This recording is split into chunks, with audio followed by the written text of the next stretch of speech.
Hello friends, advance computer architecture के lecture number 7 में आपका स्वागत है। आज के लेक्चर में हम लोगों को कॉन्सेंट्रेट करना memory architecture in parallel computer. सामान्य कंप्यूटर जो सीरियल सिस्टम है, पर्सनल कंप्यूटर, उसमें तो हम जानते हैं मेमोरी का क्या प्लेसमेंट है। सीपीयू, कैश, रैम, फिर सेकेंडरी स्टोरेज।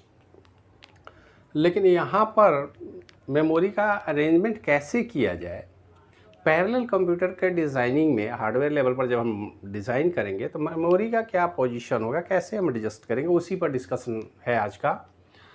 और main memory in parallel computer is either, देखिए मेन मेमोरी मतलब रैम की बात हम कर रहे हैं। रैम का जो अरेंजमेंट है हमारे पैरेलल कंप्यूटर सिस्टम में, उस अरेंजमेंट में हम देखते हैं कि दो तरीका हम अपनाते हैं। पहला शेयर्ड मेमोरी अप्रोच और दूसरा distributed memory approach. Shared memory approach कहने का मतलब कि हम मेमोरी यूनिट लगा देंगे अपने कंप्यूटर में और उनको एक से अधिक प्रोसेसर शेयर करेंगे बारी बारी, या पैरेलल मोड में। सीक्वेंशियल तो नहीं कर सकते क्योंकि सीक्वेंशियल हमने आर्किटेक्चर ही पैरेलल डिज़ाइन किया है, तो पैरेलल करेंगे।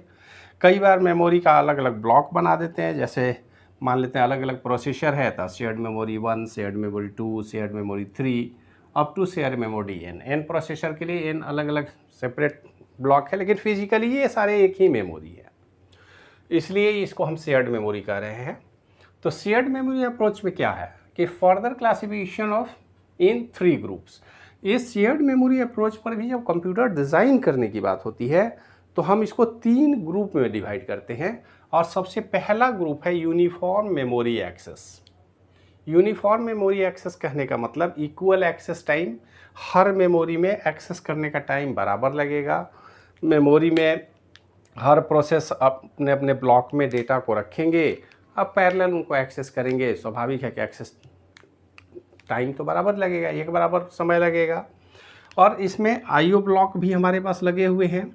इसमें कंप्लीट कंप्यूटर के आर्किटेक्चर को आप देखेंगे तो एक से अधिक प्रोसेसर एक कॉमन सिस्टम और इंटरकनेक्शन के लिए बस या क्रॉस बार या मल्टी स्टेज नेटवर्क से जुड़े होंगे, और इसी नेटवर्क से हमारे आईओ डिवाइस के कंट्रोलर लगेंगे और अलग अलग शेयर्ड ब्लॉक मेमोरी का इस्तेमाल हम करेंगे।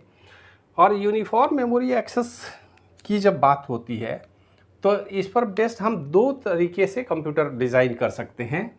एक सिमेट्रिक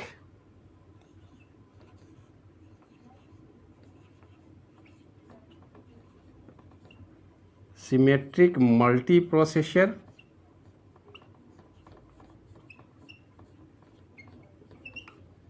इसको SMP हम बोलते हैं। और दूसरा जो मेथड है उसको बोलते हैं एसिमेट्रिक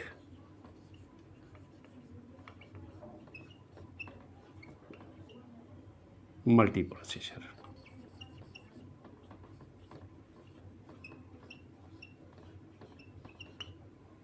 तो सिमेट्रिक मल्टी प्रोसेसर और एसिमेट्रिक मल्टी प्रोसेसर, ये 2 कंप्यूटर के आर्किटेक्चर होंगे हार्डवेयर लेवल पर। अगर हम यूनिफॉर्म मेमोरी एक्सेस में ही करें तो इन दोनों सिस्टम के आर्किटेक्चर में क्या डिफरेंस है। जब हम सिमेट्रिक मल्टी प्रोसेसर की बात करते हैं तो उसमें सारे प्रोसेसर के राइट भी बराबर होंगे। एक्सेस टाइम तो बराबर है ही, सारे प्रोसेसर के राइट भी बराबर होंगे।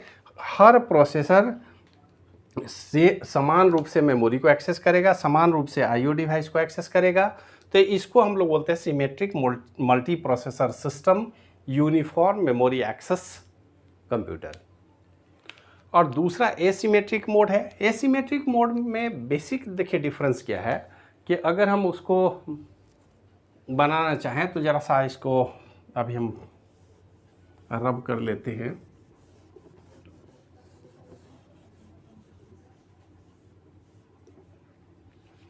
अगर एक प्रोसेसर हम यहाँ बना लें,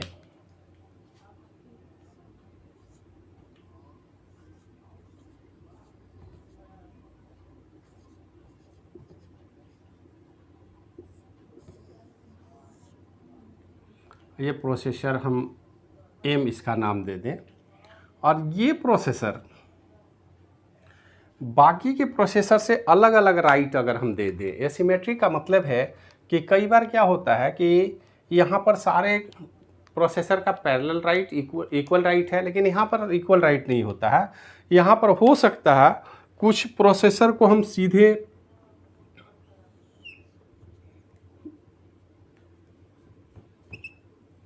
आईओ ऑपरेशन के लिए रख दें और कुछ को फाइल ऑपरेशन के लिए हम रख दें।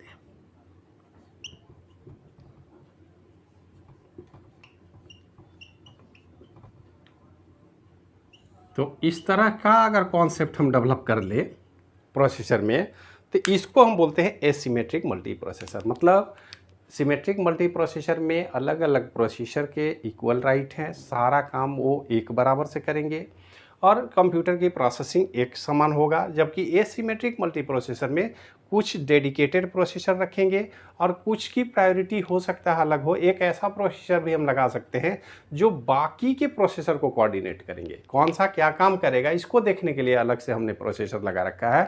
तो इस तरह के आर्किटेक्चर को अगर हम बनाएंगे तो इसको हम बोल देंगे asymmetric multi processor system.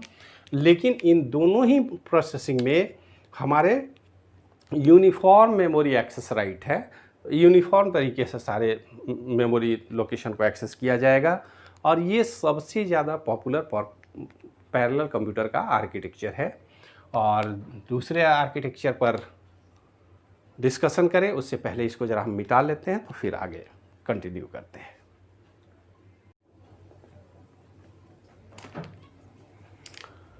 Number 2 point है non uniform memory access. Non uniform memory access को हम न्यूमा मॉडल भी बोलते हैं। यहाँ पर varies access time, varies access time कहने का मतलब क्या है, ज़रा इस बात को समझ लिया जाए कि हमारे पास इंटरकनेक्टेड नेटवर्क है, हमारे पास अलग अलग प्रोसेसर लगे हुए हैं, हर प्रोसेसर के लिए लोकल मेमोरी हमने रखा है। मतलब प्रोसेसर उसका लोकल मेमोरी, प्रोसेसर उसका लोकल मेमोरी, प्रोसेसर उसका लोकल मेमोरी। लेकिन ये नेटवर्क ऐसा नहीं कहता कि अगर प्रोसेसर n को लोकल मेमोरी 1 को एक्सेस करना हो तो नहीं कर सकता है। मेमोरी किसी भी प्रोसेसर के साथ अटैच्ड हो, कोई भी दूसरा प्रोसेसर उस मेमोरी को एक्सेस कर सकता है। अब आप थोड़ी देर के लिए विचार कीजिए कि अगर processor n local memory n को एक्सेस करेगा तो टाइम कम लगेगा, अगर वो लोकल मेमोरी 2 को एक्सेस करेगा तो स्वाभाविक है कि नेटवर्क के थ्रू उनको जाके वो उसको एक्सेस करना होगा, जबकि वो प्रोसेस 2 के बहुत करीब है। कि इस तरह से हर प्रोसेसर किसी भी मेमोरी ब्लॉक को एक्सेस कर सकता है। इस तरह का हमने डिज़ाइन किया है, इसीलिए इंटरकनेक्टेड नेटवर्क हमने एस्टेब्लिश कर रखा है। और ये कंप्यूटर मॉडल में हमको ये फ़ायदा होता है कि हम वर्चुअल एक पार्टीशन बना दिए हैं मेमोरी बैंक का, और फिजिकल पार्टीशन भी है और वर्चुअल पार्टीशन भी है। फिजिकल पार्टीशन हर प्रोसेसर के साथ हमने मेमोरी लगा रखा है, लेकिन वर्चुअल अगर बात करें तो कोई भी प्रोसेसर किसी भी मेमोरी ब्लॉक को एक्सेस कर सकता है। इसलिए इस मेमोरी को हम लोग बोलते हैं नॉन यूनिफॉर्म मेमोरी एक्सेस, जिस न्यूमा मॉडल। और ये शेयर्ड मेमोरी का एक दूसरा अप्रोच है। पहला अप्रोच हमारा यूनिफॉर्म मेमोरी एक्सेस था, उसमें सिमेट्रिकल और एसिमेट्रिकल मल्टी प्रोसेसिंग सिस्टम हमने डेवलप किया। और यहाँ पर नॉन यूनिफॉर्म मेमोरी एक्सेस में हम न्यूमा मॉडल की बात करते हैं। और इस तरह से हम कंप्यूटर की डिज़ाइनिंग करते हैं जिसमें कोई भी प्रोसेसर किसी भी दूसरे प्रोसेसर के साथ अटैच्ड फिजिकल मेमोरी को एक्सेस कर सकता है, प्रोग्राम को कहीं भी रखा जा सकता है। प्रोग्राम के कोई लोकेशन फिक्सेशन की बात नहीं है, क्योंकि कोई भी प्रोसेसर कहीं भी मेमोरी लोकेशन को एक्सेस कर सकता है। और इसके बाद तीसरा जो मॉडल है कोमा, उस पर इसके बाद हम डिस्कशन करते हैं।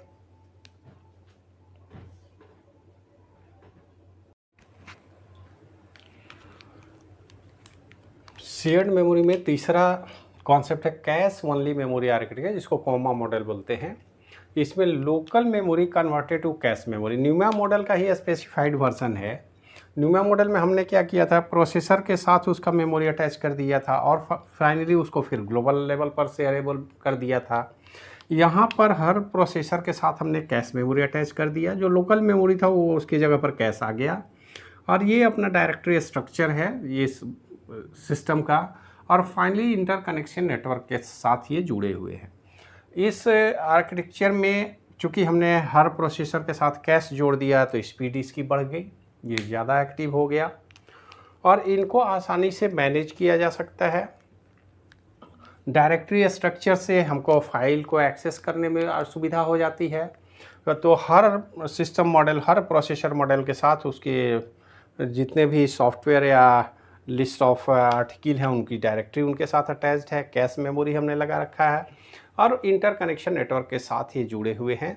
यहाँ पर भी व्यवस्था वही है कि किसी भी प्रोसेसर के द्वारा किसी भी दूसरे मेमोरी को एक्सेस किया जा सकता है, इसलिए न्यूमा मॉडल का ही एडवांस वर्जन है।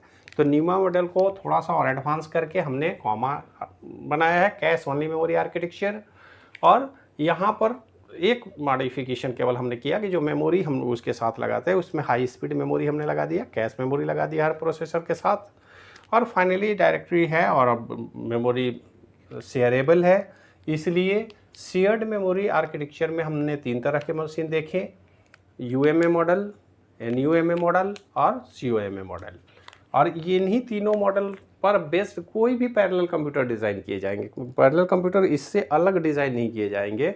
ये अलग बात है कि फिर अब फाइनल आर्किटेक्चर डेवलप करेंगे तो हमने प्रोसेसर कैसे लगाया है, उनका इंटरकनेक्शन कैसे होगा, सिमेट्रिकल मल्टी प्रोसेसिंग मेथड है या एसिमेट्रिकल मल्टी प्रोसेसर सिस्टम हमने एडजस्ट किया है। लेकिन मेमोरी लेवल पर अगर पैरेलल का डेवलपमेंट करना है, पैरेलल कंप्यूटर हमको बनाना है, तो ये बेसिक आर्किटेक्चर है जिनका इस्तेमाल हम करते हैं। तो इसके बाद हम लोग डिस्कशन करेंगे डिस्ट्रीब्यूटेड मेमोरी का आर्किटेक्चर, जिसमें हम देखेंगे कि डिस्ट्रीब्यूटेड मेमोरी आर्किटेक्चर में क्या होता है।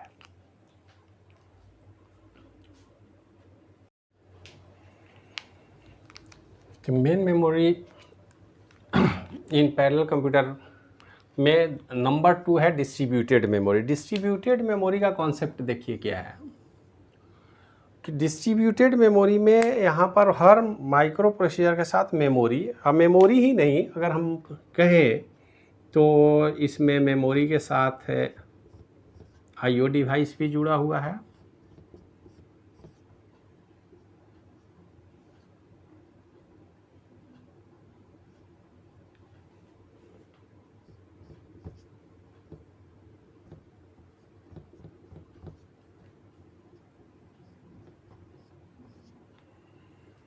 तो इस तरीके से आप देख सकते हैं कि ये जो डिस्ट्रीब्यूटेड मेमोरी का कॉन्सेप्ट है, इसमें एक से अधिक computer, distributed memory micro computer system consist of multiple computer, अलग अलग कंप्यूटर है एक तरह से, ये interconnected by message passing network, each system having a processor, memory and IO devices.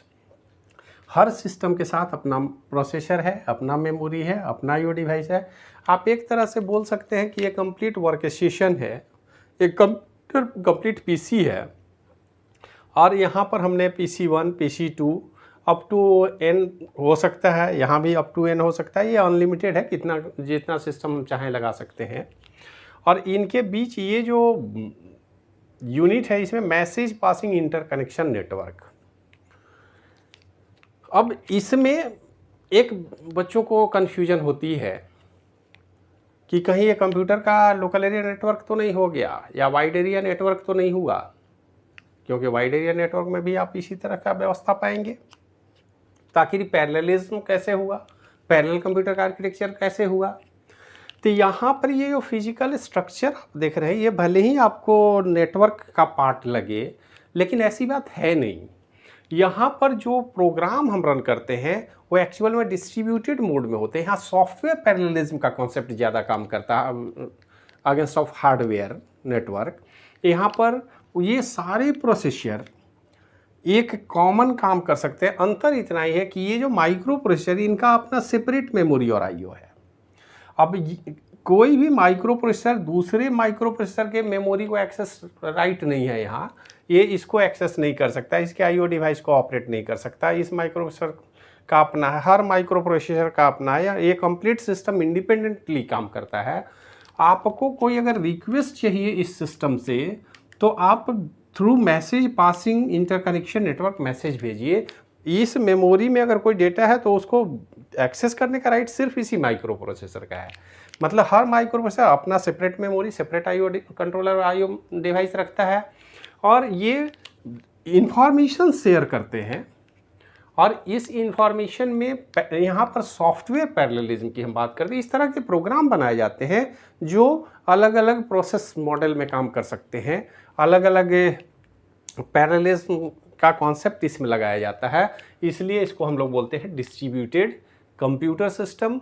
और यहाँ पर मेमोरी जो है वो डिस्ट्रीब्यूटेड मेमोरी आर्किटेक्चर है। डिस्ट्रीब्यूटेड मेमोरी आर्किटेक्चर कहने का सीधा मतलब है कि हमारे पास एक से अधिक बहुत सारे सिस्टम किसी इंटर प्रोसेस कम्युनिकेशन या मैसेज पासिंग सिस्टम नेटवर्क के थ्रू जुड़े होंगे और एक दूसरे के इंफॉर्मेशन को शेयर करने की बात है। और ऐसा हो सकता है कि किसी एक प्रोग्राम, यहाँ पर पैरेलल प्रोग्राम का मतलब होता है कि प्रोग्राम के कुछ पार्ट को इस सिस्टम के द्वारा रन किया जाएगा, कुछ पार्ट यहाँ पे प्रोसेस होगा, कुछ यहाँ पे प्रोसेस होगा। मतलब कंप्लीट जो प्रोग्राम है, हमारा सॉफ्टवेयर है या पैकेज है, वो अलग अलग डिस्ट्रीब्यूटेड मोड में प्रोसेस हो रहा है और फाइनल रिजल्ट जो है वो सब आपस में शेयर करेंगे, इसको अपडेट किया जाएगा और फाइनल प्रोसेसिंग इसमें हो जाएगी। तो ये बेसिक स्ट्रक्चर है। खास करके मेमोरी मैनेजमेंट के लेवल पर अगर हम देखें, कंप्यूटर के आर्किटेक्चर में हमको प्रोसेसर तो एडजस्ट करना ही है, साथ में उनके मेमोरी का भी प्रोविज़न रखना है।